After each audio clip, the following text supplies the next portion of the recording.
Querido, é um equívoco lamentável dizer que a Igreja Católica Apostólica Romana nasce no primeiro século.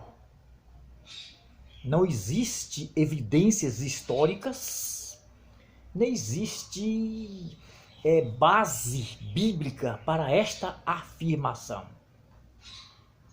Mas existe tanto evidências históricas como base bíblica para afirmar que a igreja primitiva, a igreja apostólica, ela nasce no primeiro século. Ela nasce lá na região da Palestina, às margens da sociedade romana. A partir daí, inicia a sua expansão por todo o Oriente Médio. E, historicamente falando, essa igreja, o cristianismo primitivo, ele divide em três ramos ou três ramificações: igreja católica, igreja ortodoxa e protestantismo clássico. Então, três ramos dentro do cristianismo, aquele cristianismo que nasce lá no primeiro século. E a igreja católica, ela tem as suas origens históricas lá no quarto século, mais precisamente em 380, quando o imperador chamado Teodósio, um proeminente imperador romano, ele promulga uma lei chamada Edito de Tessalônica. E esta lei leva o cristianismo à religião oficial do Império Romano, religião estatal. Aí existe esse casamento entre igreja e Estado. A partir de então, o cristianismo perde o seu caráter primitivo, apostólico e se romaniza. Se paganiza. Entendeu? Vale salientar que não foi Constantino que levou o cristianismo à religião oficial do Império Romano. Ele promulgou uma lei chamada Edito de Milão, mas com outro objetivo. Entendeu? Quem levou a religião oficial, o cristianismo como religião oficial, foi Teodósio.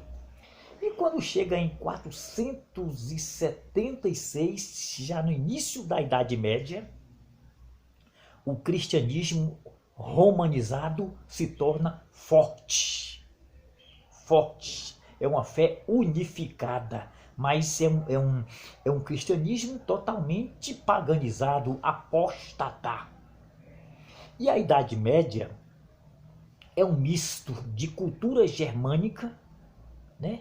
De cultura germânica, de povos bárbaros, de cultura germânica ao cristianismo romanizado.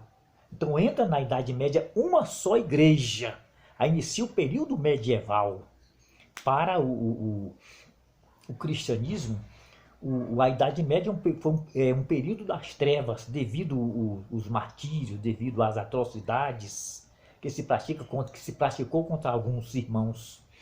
Mas a Idade Média inicia em 476, se estende até 1453. Aí, em 476, Roma Ocidental desintegrou, caiu. Roma Ocidental cai e continua só Roma Oriental. Posteriormente, Império Bizantino. Aí a igreja entra na Idade Média. Só que essa igreja forte, ela divide em duas vertentes: Igreja do Oriente e Igreja do Ocidente. E essas duas vertentes entram em conflito dogmático e político. E lá na frente, em 1054, isso vai desencadear um fenômeno político-religioso chamado Cisma do Oriente. Cisma do Oriente. Deste cisma, dessa ruptura, deste rompimento, surge a Igreja Ortodoxa, que ela, em alguns aspectos, diverge da Igreja Católica.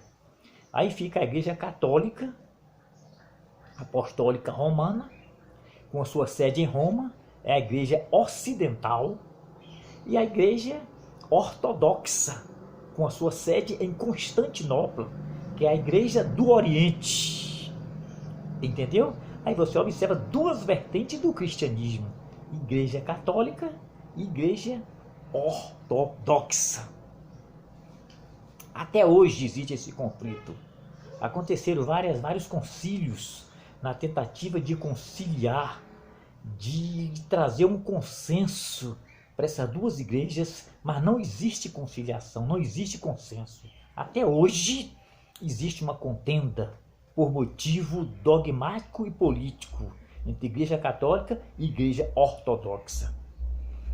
E a terceira onda do cristianismo, ou a terceira ramificação do cristianismo, vai surgir lá no século XVI, mais precisamente em 31 de outubro de 1517, quando um monge alemão, um monge agostiniano chamado Martinho Lutero, ele cria um cisma com a igreja. Daí uma ruptura, um rompimento. Daí surge o protestantismo. Entendeu? O protestantismo. E o protestantismo é um movimento de renovação carismática dentro do cristianismo. Então você observa aí três ramos do cristianismo: Igreja Católica, Igreja Ortodoxa e protestantismo. E protestantismo. E o protestantismo, ele dá origem às igrejas tradicionais, que são aquelas igrejas mais fundamentalistas, mais conservadoras, e dá origem também ao pentecostalismo. Então aí observa protestantismo histórico e protestantismo pentecostal.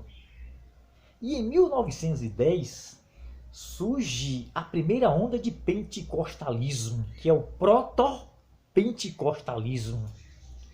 O foco do proto-pentecostalismo é uma nova cosmovisão. Você desenvolveu uma nova cosmovisão. Ele dava ênfase também às experiências pessoais.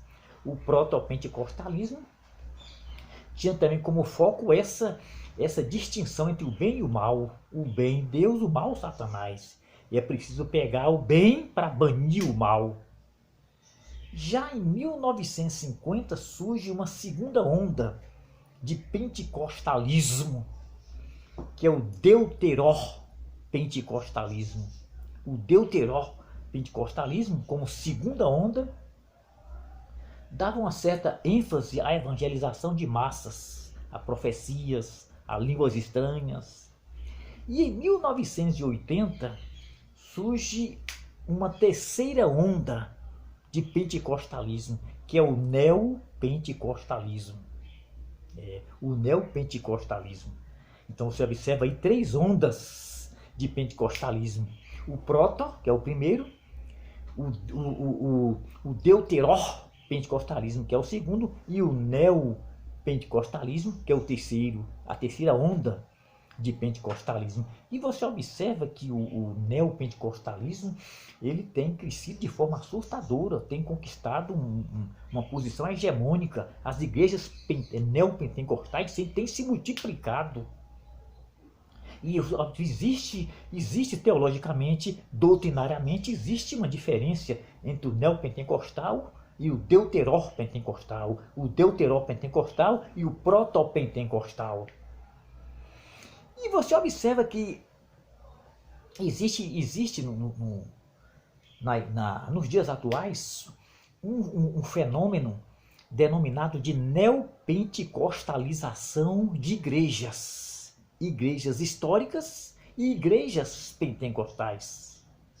Ou seja, as igrejas históricas, aquelas igrejas radicais, que não abrem mão dos primeiros rudimentos, elas estão flexibilizando, porque elas estão aderindo ao movimento neopentecostal.